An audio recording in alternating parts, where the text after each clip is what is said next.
بسم اللہ الرحمن الرحیم۔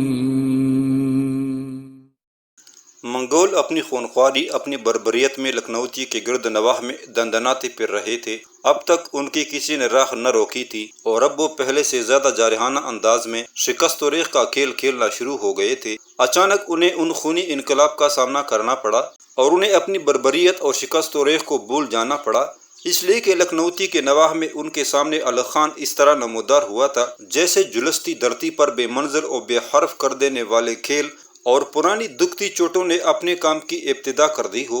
منگول ابھی یہ سوچ ہی رہے تھے کہ ان کے سامنے آنے والا لشکر کس کا ہے کہ ان فضاؤں میں اللہ اکبر کی تکبیریں گونجی اور اس کے ساتھ ہی منگولوں پر حملہ آور ہوئے۔ الغ خان نے ان پر نزول کیا تھا۔ الغ خان نے تیزی کے ساتھ منگولوں کے اوسان و احساسات پر قابو کرتے ہوئے ان پر قضا کی آرزوؤں کے ناگ اور زہر کے قلزم کی طرح وارد ہونا شروع کر دیا تھا۔ منگولوں نے بھی جوابی کارروائی کی اور وہ بھی طوفانوں کی طرح آگے بڑھے اور الغ خان کے لشکر پر حملہ آور ہو گئے تھے۔ لکھنؤتی کے نواح میں دونوں لشکر ایک دوسرے پر ٹوٹ پڑے تھے۔ منگول یہ خیال کر رہے تھے کہ کوئی قوت ہندوستان میں ان کی راہ روکنے والی نہیں ہے، لیکن وہ الغ خان کو اپنے سامنے خونی قصے تحریر کرتے نامانوس نقیب سا محسوس کر رہے تھے جو پناہ گاہوں، فصیلوں اور خیالات کے دائروں کے اندر دشمن کی خواب بنتی ساری شادمانیوں کو لمحوں کے اندر بکیر کر رکھ دے۔ الغ خان کسی معرفت شناس کی طرح اپنے لشکر کی رہنمائی کرتا ہوا منگولوں کے اندر گھس کر موت کا کھیل شروع کر چکا تھا۔ منگولوں نے شاید اس سے پہلے کسی کو یوں بے باکی کے ساتھ اپنے ساتھ جنگ کرتے نہ دیکھا تھا، لہٰذا الغ خان کی اس جرأت مندی اور شجاعت پر وہ دنگ رہ گئے تھے۔ وہ آہستہ آہستہ اپنے آپ کو موت اگلتی ولولوں، مجبوریاں تراشتے واہموں اور زوال کے معرکے پر پا کرتی موت کی گہری لہروں کے اندر ڈوبتے محسوس کرنے لگے تھے۔ تھوڑی دیر بعد الغ خان نے لکھنؤتی کے نواح میں منگولوں کو بدترین شکست دی۔ منگول سر پر پاؤں رکھ کر شکست کا داغ اٹھاتے ہوئے بھاگ کھڑے ہوئے، لیکن اب یوں بھاگنا بھی آسان نہ تھا۔ الغ خان نے اپنی ساری طاقت، اپنی قوت، اپنی جرأت مندی کے ساتھ ان کا تعاقب کیا۔ منگولوں کا رخ ملتان اور اچ شہر کی طرف تھا۔ الغ خان بھی یہی چاہتا تھا، لہٰذا وہ مار دھاڑ کرتا ہوا منگولوں کے تعاقب میں آندھی اور طوفان کی طرح لگ گیا تھا۔ دوسری جانب منگولوں کو یہ خبر ہو گئی تھی کہ سلطان ناصر الدین ہندوستان کے راجاؤں کو نظر انداز کرتا ہوا ان سے نمٹنے کے لیے ملتان اور اچ کا رخ کیے ہوئے ہے، لہٰذا سلطان کے پہنچنے سے پہلے ہی سلطان کے ساتھ جنگ کرنے کے لیے منگولوں نے اپنی تیاریوں کو آخری شکل دے دی تھی۔ جو ہی سلطان ناصر الدین محمود اور خان اعظم بلبن ملتان اور اچ کے وسطی حصے میں پہنچے، سامنے کی طرف سے خونخوار منگول ان پر وارد ہوئے اور وہ سلطان ناصر الدین اور بلبن دونوں کے لشکر پر حملہ آور ہو گئے تھے۔ منگولوں کے سامنے سلطان ناصر الدین اور خان اعظم بلبن دونوں میں سے کسی نے ان کا دباؤ قبول نہ کیا۔ دونوں ہی منگولوں کے طریقہ جنگ اور ان کی لڑائی کی واردات سے پوری طرح آگاہ اور واقف تھے، لہٰذا وہ بھی اپنے کام کی ابتدا کرتے ہوئے حرکت میں آئے اور انہوں نے بھی جوابی کارروائی کرتے ہوئے منگولوں پر حملہ کر دیا تھا۔ منگول جو یہ سمجھتے تھے کہ ان کی خون خواری، ان کی دہشت و بربریت کے سامنے کوئی قوم اتر نہیں سکتی، سلطان ناصر الدین اور خان اعظم بلبن کے سامنے وہ سرنگو ہونے لگے تھے۔ زندگی کو مسلسل جبر اور ہر گھڑی کو ایک قیامت سمجھنے والے منگول فکرمند اور پریشان سے ہو گئے تھے۔ انہوں نے یہ اندازہ لگا رکھا تھا کہ اپنے پہلے ہی حملے میں سلطان ناصر الدین اور خان اعظم بلبن کے پاؤں اکاڑ کر رکھ دیں گے، لیکن یہاں معاملہ الٹ دکھائی دے رہا تھا۔ خان اعظم بلبن اور سلطان ناصر الدین ان کے سامنے چٹانوں کی طرح جم گئے تھے، بلکہ بڑی تیزی کے ساتھ انہوں نے منگولوں کی خوشیوں کو عذاب اور موت کے اندھے غاروں میں تبدیل کرتے ہوئے ان کی صفوں کے اندر گھسنا شروع کر دیا تھا۔ منگول اب یہ محسوس کر رہے تھے کہ سلطان ناصر الدین، خان اعظم بلبن نے انہیں قضا کی حبس زدہ سوچوں میں ڈال کر رکھ دیا ہے۔ بہرحال منگول جو یہ امید رکھے ہوئے تھے کہ بہت جلد فتح سے ہمکنار ہوں گے، ان کی کوئی امید بر نہ آئی۔ اس کے بعد ان کے خلاف ایک اور خونی انقلاب اٹھ کھڑا ہوا، اس لیے کہ ان کی پشت کی طرف سے کچھ اس انداز میں اللہ اکبر کی تکبیریں بلند ہوئیں جس طرح روشنی کو روشنی سے، جوہر کو جوہر سے ملا دینے والے اندیکھے معجزات اٹھ کھڑے ہوتے ہیں۔ دراصل منگولوں کی پشت پر الغ خان نمودار ہوا تھا۔ وہ ان بچے کچے منگولوں کو اپنے آگے ہانکتا ہوا آ رہا تھا جن کو اس نے لکھنؤتی کے نواح میں بدترین شکست دی تھی۔ جو منگول الغ خان کے آگے آگے بدحواسی کے عالم میں بھاگتے ہوئے آئے تھے، جب وہ پشت کی جانب سے اپنے لشکر کے اندر داخل ہوئے تو ان کی حالت دیکھتے ہوئے وہ منگول جو خان اعظم بلبن اور سلطان ناصر الدین کے ساتھ برسر پیکار تھے، ان کے اندر بھی ایک افراتفری اور بدحواسی کا ایک سما پیدا ہونا شروع ہو گیا تھا، اور اس افراتفری سے فائدہ اٹھاتے ہوئے علی خان پشت کی جانب سے ان پر حملہ آور ہو گیا تھا۔ حملہ آور ہونے سے پہلے علی خان نے چونکہ پشت کی جانب سے تکبیریں بلند کی تھیں، لہذا سلطان ناصر الدین اور خان اعظم بلبن سمجھ گئے تھے کہ لکھنؤتی کے نواح میں منگولوں کو شکست دینے کے بعد علی خان منگولوں کی پشت سے نمودار ہوا ہے اور حملہ آور بھی ہو چکا ہے، لہذا ان دونوں نے بھی اپنی پوری طاقت اور قوت کے ساتھ نئے انداز میں حملہ آور ہونا شروع کر دیا تھا۔ اس دو طرفہ حملے میں منگول دکھ برے موسموں، درد کی مثلث، ٹوٹے خوابوں میں بے جہت مسافتوں کی یلغار کا شکار ہونا شروع ہو گئے تھے۔ ملتان اور اس کے درمیان زیادہ دیر تک وہ سلطان ناصر الدین، خان اعظم بلبن اور علی خان کا مقابلہ نہ کر سکے، انہیں بدترین شکست ہوئی اور ایک طرف سمٹتے ہوئے وہ باغ کھڑے ہوئے۔ سلطان ناصر الدین، خان اعظم بلبن اور علی خان تینوں نے دور تک منگولوں کا تعاقب کیا اور ان کے لشکر کو اس قابل نہ چھوڑا کہ وہ مڑ کر پھر کسی مہم جوئی کی کوشش کر سکیں۔ جب انہوں نے دیکھا کہ دشمن بے ضرر ہو گیا ہے، تب وہ تینوں اپنے اس پڑاؤ کی طرف مڑے تھے جو سلطان ناصر الدین اور خان اعظم نے پوچھ شہر کے درمیان قائم کیا تھا۔ سلطان ناصر الدین، خان اعظم بلبن اور علی خان اپنے گھوڑوں پر پہلو بپہلو اپنے پڑاؤ میں داخل ہوئے تو گھوڑوں پر بیٹھے ہی بیٹھے خان اعظم نے سلطان ناصر الدین سے سرگوشی کی، جس کو سن کر سلطان کے چہرے پر ہلکی سی مسکراہٹ نمودار ہوئی تھی۔ لمحہ بھر کے لیے خان اعظم بلبن نے اپنے گھوڑے کو روکا۔ سلطان ناصر الدین تھوڑا سا آگے بڑھ گئے تھے۔ خان اعظم بلبن نے علی خان کو روکنے کے لیے کہا، پھر منہ سے کچھ کہے بغیر خان اعظم نے ایک طرف اشارہ کیا۔ خان اعظم نے جب اس طرف دیکھا تو وہاں دیوبندی انتہائی بے چینی اور بے قراری کی حالت میں کھڑی تھی۔ شاید وہ علی خان ہی کی منتظر تھی۔ اسے دیکھتے ہوئے علی خان کے چہرے پر مسکراہٹ پھیل گئی تھی۔ خان اعظم بلبن بھی تبسم ہی تبسم میں ادھر دیکھ رہا تھا۔ پھر اس نے اپنے گھوڑے کو ایڑ لگائی اور آگے بڑھ گیا۔ چند قدم آگے جا کر خان اعظم نے مڑ کر دیکھا اور علی خان سے کہا، علی خان، دیوبندی سے مل لو۔ اس کے بعد مجھے تمہیں اور کشلی خان تینوں کو سلطان نے اپنے خیمے میں طلب کیا ہے۔ اس کے ساتھ ہی خان اعظم بلبن آگے بڑھ گیا تھا۔ اس کے جاتے ہی دیوبندی بھاگتی ہوئی علی خان کی طرف بڑھی۔ علی خان اتنی دیر میں اپنے گھوڑے سے اتر گیا تھا۔ قریب آ کر پیار سے دیوبندی علی خان کے گھوڑے کے سر پر ہاتھ پھیرتے ہوئے پوچھنے لگی، آپ کیسے ہیں؟ میں آپ کو اس فتح پر مبارکباد پیش کرتی ہوں۔ گھوڑا شاید دیوبندی سے خاصا مانوس ہو چکا تھا۔ دیوبندی جب اس کے سر پر ہاتھ پھیرنے لگی تو وہ بھی اپنی وفاداری کا اظہار کرتے ہوئے اپنے ہونٹ دیوبندی کے کندھوں پر رگڑنے لگا تھا۔ علی خان تھوڑی دیر تک بڑی غور، بڑے پیار، بڑی چاہت اور محبت میں دیوبندی کی طرف دیکھتا رہا۔ پھر دیوبندی کو مخاطب کر کے کہنے لگا، دیوبندی، تم مبارکباد نہ بھی دو تب بھی تمہاری طرف سے یہ رسم پوری ہو جاتی ہے کہ تم میرے جسم کا ایک حصہ ہو۔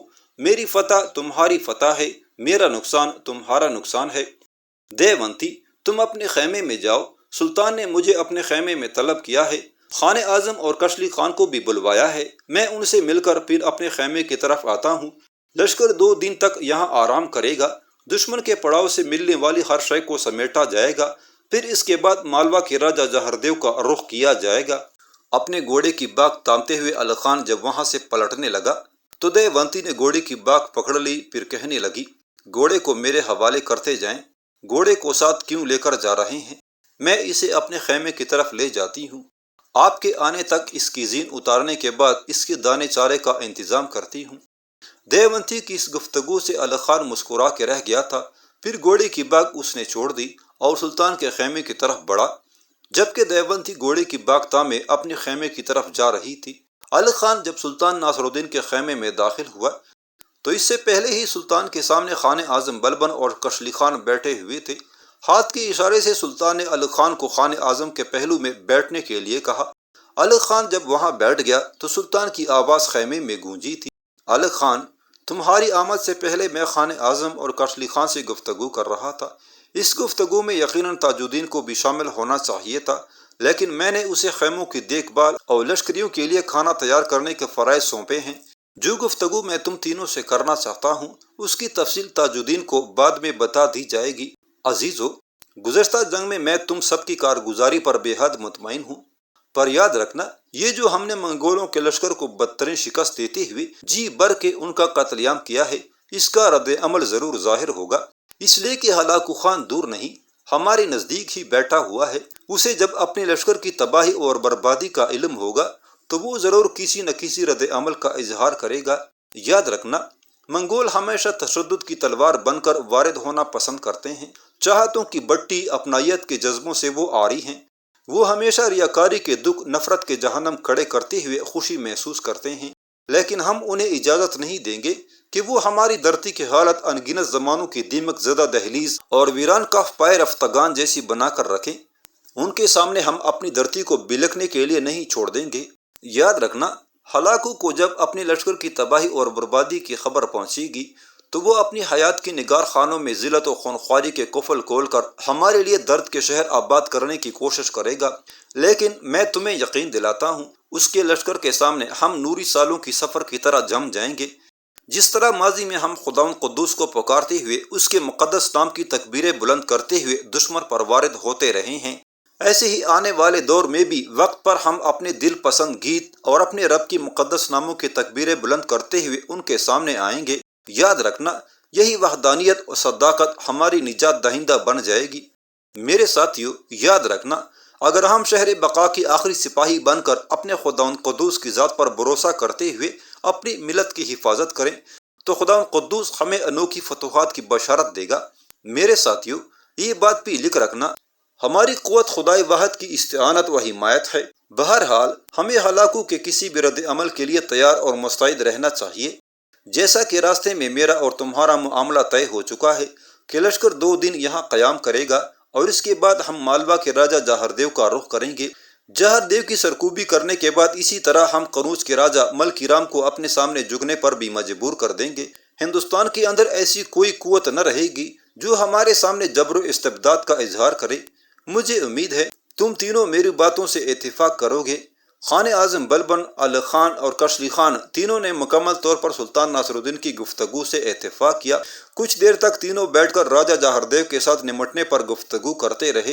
اس کے بعد وہ نشست برخاست کر دی گئی تھی۔ 2 روز بعد سلطان ناصر الدین نے اپنے لشکر کے ساتھ وہاں سے کوچ کیا۔ اس کا رخ مالوا کے راجہ جاہردیو کی طرف تھا۔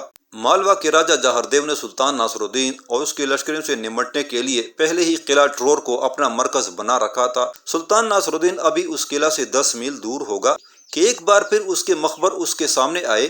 انہیں دیکھتے ہوئے سلطان نے اپنے لشکر کو روک دیا تھا۔ مخبر قریب آئے، سلطان کو تعظیم دی، پھر ان میں سے ایک بول پڑا، سلطان محترم، آپ کی پیش قدمی کی اطلاع مالوا کے راجہ جاہردیو کو ہو چکی ہے اور اس نے آپ کا مقابلہ کرنے کے لیے ایک بہت بڑا لشکر تیار کیا ہے۔ لشکر میں 1 لاکھ کی لگ بھگ پیدل لشکری ہیں، سواروں کا تو کوئی شمار ہی نہیں ہے، اور پھر سب سے بڑی خبر یہ ہے کہ آپ کے خلاف مالوا اور قنوج دونوں راجاؤں نے اتحاد کر لیا ہے اور طے یہ پایا ہے کہ جاہردیو اپنی مضبوط اور مستحکم قوت کے ساتھ آپ کے ساتھ ٹکرائے گا، جبکہ قنوج کا راجہ ملکی رام دور کہیں گات میں رہے گا، اور جب جنگ زوروں پر آئے گی تب وہ اپنی گات سے نکلے گا اور آپ کی پشت پر حملہ آور ہو کر جاہردیو کی کامیابی کو یقینی بنانے کی کوشش کرے گا۔ سلطان محترم، اس وقت ہمارے پاس یہی خبر ہے۔ سلطان نے اپنے ان طلائے گروں کا شکریہ ادا کیا اور دوبارہ انہیں اپنے کام میں لگ جانے کا حکم دے دیا تھا۔ سلطان نے تھوڑی دیر تک کچھ سوچا، پھر ایک گہری نگاہ اس نے خان اعظم بلبن پر ڈالی، پھر علی خان کی طرف دیکھا۔ اس کے بعد ان دونوں کو مخاطب کرتے ہوئے سلطان ناصر الدین بول پڑا، عزیزان من، میں نے جو اپنے ذہن میں سوچ رکھا تھا وہی کچھ ہو رہا ہے۔ میں نے گو اس کا اظہار نہیں کیا تھا، لیکن میرا دل کہتا تھا کہ جاہردیو اور ملکی رام آپس میں ضرور اتحاد کریں گے۔ خان اعظم بلبن اور علی خان میرے بیٹے، تم دونوں غور سے سنو، اس جنگ میں تم دونوں میرے ساتھ رہو گے۔ لشکر کا ایک حصہ علیحدہ کر دو، اسے تاج الدین کی کمانداری میں دے دو اور وہ اپنے لشکر کی پشت پر مستعد اور چوکنا رہے گا۔ علی خان، تمہارے ذمہ ایک اور کام بھی ہوگا۔ اگر قنوج کا راجہ پشت کی طرف سے حملہ آور نہیں ہوتا تب تو خیر، میں، تم اور خان اعظم ہم تینوں مل کر جاہردیو پر حملہ آور ہوں گے، اور مجھے امید ہے کہ اس کے مضبوط اور مستحکم قلعہ ٹرور کے سامنے اسے بدترین شکست دینے میں کامیاب ہو جائیں گے۔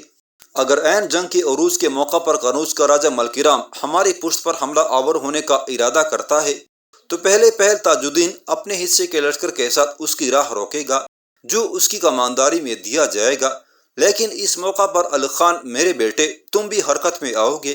میں جانتا ہوں تاج الدین اکیلا قنوج کے راجہ ملکی رام کی راہ نہیں روک سکے گا، وہ اس لیے کہ ملکی رام کے پاس بھی لگ بھگ ہمارے برابر لشکر ہوگا۔ اپنے کچھ مخبر میں مقرر کرو کہ ملکی رام کی بابت لمحہ لمحہ ہم تک خبر پہنچاتے رہیں جب خبر ملے کہ ملک رام پشت کی طرف سے حملہ آور ہونے لگا ہے، تب میرے بیٹے اپنے حصے کے لشکر کو لے کر تاج الدین سے جا ملنا۔ تاج الدین فی الفور ملک رام کی راہ تو روک لے گا، لیکن زیادہ دیر تک اس کے سامنے ٹھہر نہ سکے گا۔ تمہارے جانے سے تاج الدین کا کام آسان ہو جائے گا، اور پھر تمہارا نام ہی ہندوستان کے راجاؤں کے لیے ایک خوف، ایک خدشے کا باعث ہے۔ میرے بیٹے، جو ہی ملک رام کو خبر ہوگی کہ اس کے مقابل آنے والا تاج الدین نہیں الغ خان بھی ہے، تو یاد رکھنا وہ دم دبا کر بھاگنے میں دیر نہیں لگائے گا۔ اس طرح بیک وقت ہم دونوں راجاؤں سے نمٹنے میں کامیاب ہو جائیں گے۔ خان اعظم بلبن اور الغ خان دونوں نے سلطان کی اس تجویز پر مکمل اتفاق کیا۔ اسی وقت لشکر کا ایک حصہ علیحدہ کرتے ہوئے تاج الدین کی کمانداری میں دیا گیا تھا۔ اس کے بعد لشکر نے پھر راجہ جہاردیو کے قلعہ ٹرور کی طرف پیش قدمی شروع کر دی تھی۔ سلطان ناصر الدین اپنے لشکر کے ساتھ جب ٹرور قلعہ کے سامنے پہنچا تو اس نے دیکھا اس سے جنگ کرنے کے لیے راجہ جہاردیو پہلے ہی صفیں درست کر چکا تھا۔ مخبروں کی خبر درست تھی، راجہ کے پاس 1,00,000 پیدل دستے تھے، جبکہ پیدل لشکر کے سامنے جو سوار کھڑے تھے ان کا تو شمار ہی نہیں تھا۔ گھوڑے بڑی بے چینی سے ہنہنا رہے تھے۔ راجہ جہاردیو حملہ آور ہونے کے لیے پر توڑ رہا تھا۔ وہاں پہنچتے ہی فی الفور سلطان ناصر الدین، خان اعظم بلبن اور الغ خان نے اپنی صفیں درست کر لیں اور جہاردیو کے حملے کو روکنے کے لیے مستعد ہو گئے۔ لیکن تاج الدین اپنے حصے کے لشکر کو لے کر ذرا پشت کی جانب ہٹ گیا تھا، تاکہ اگر پشت کی جانب سے قنوج کا راجہ ملک رام حملہ آور ہو تو اس کی راہ روکی جا سکے۔ جو ہی سلطان ناصر الدین، خان اعظم بلبن اور الغ خان راجہ جہاردیو کے سامنے آئے، راجہ جہاردیو نے اپنے حملے کی ابتدا کر دی تھی۔ اس کے اس حملے کو روکنے کے لیے سلطان ناصر الدین، الغ خان اور بلبن تینوں تیار اور مستعد ہو چکے تھے۔ جہاردیو نے اپنے لشکر کو آگے بڑھایا، پھر وہ سلطان کے لشکر پر حملہ آور ہو گیا تھا۔ سلطان نے بھی جوابی کارروائی کرتے ہوئے دیر نہیں کی، وہ بھی خان اعظم بلبن اور الغ خان کے ساتھ راجہ جہاردیو کے لشکر پر حملہ آور ہو گیا تھا۔ سلطان ناصر الدین کا یہ حملہ ایسا زوردار، ایسا جان لیوا تھا، گویا قلب کے نگینوں میں صدیوں کی تشنگی کے طوفان اٹھ کھڑے ہوئے ہوں۔ کافی دیر تک گمسان کا رن پڑتا رہا۔